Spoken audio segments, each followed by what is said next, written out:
Rasulullah ﷺ used to say this when he is in extreme anxiety or difficulty.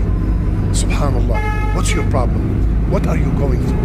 When everything seems to be very dark, when you feel isolated, this is the dua. He said, Imam al-Nawawi, so why don't you do that? Say this dua and then mention your haja. Mention what do you want. La ilaha illallah al-azim al-halim.